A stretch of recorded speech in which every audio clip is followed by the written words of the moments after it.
ఈరోజు నేను బెండకాయ టమాటా కూర చేస్తున్నాను ఫ్రెండ్స్. నూనె పెట్టుకుని అది కాగిన తర్వాత ఉల్లిపాయలు వేసుకోండి.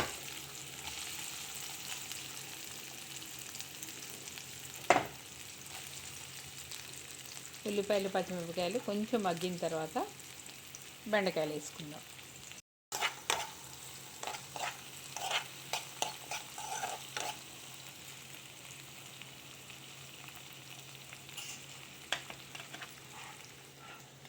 పెరట్లో దొరికిన బెండకాయలు చాలా లేతగా ఉన్నాయి, చూడండి.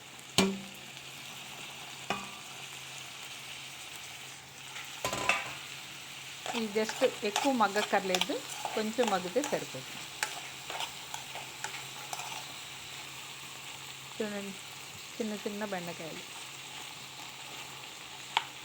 అందుకే కాయలాగా పడేసాం చిన్న చిన్నది.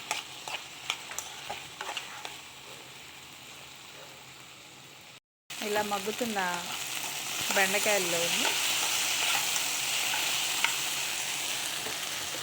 కొంచెం ఉప్పు, కొంచెం కారం, ఎక్కువ కారం కూడా ఉంది,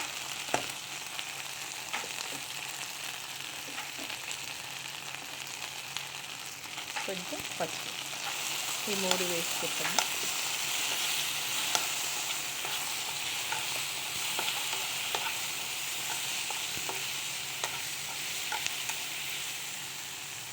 ఇప్పుడు దీనిలోకి కొన్ని టమాటా,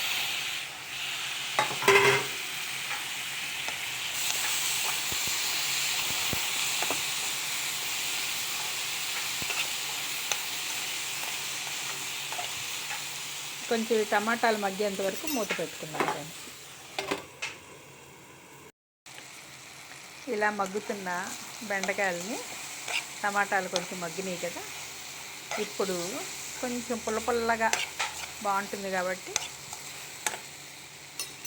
చింతపండు పులుసు వేసుకుందాం ఫ్రెండ్స్.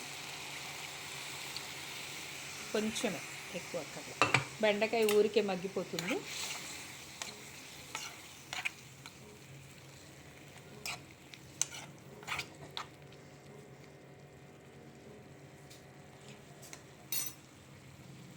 అది ఒక ఉడుకు రానిచ్చి బాగా ఉడకనిద్దాం ఫ్రెండ్స్. చూడండి ఫ్రెండ్స్, ఇట్లాగా బెండకాయలు కూడా, టమాటా బెండకాయ అన్నీ మగ్గిపోయినాయి.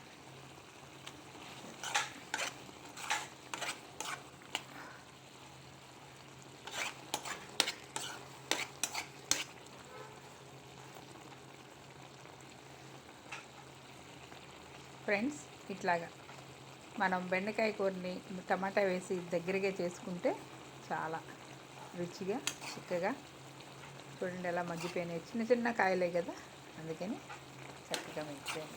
గుజ్జు కూరలాగా చేసుకుని పెట్టుకుంటే చాలా బాగుంటుంది. నచ్చితే లైక్ చేయండి ఫ్రెండ్స్, షేర్ చేయండి, subscribe, please subscribe. Thank you so much friends, thank you so much.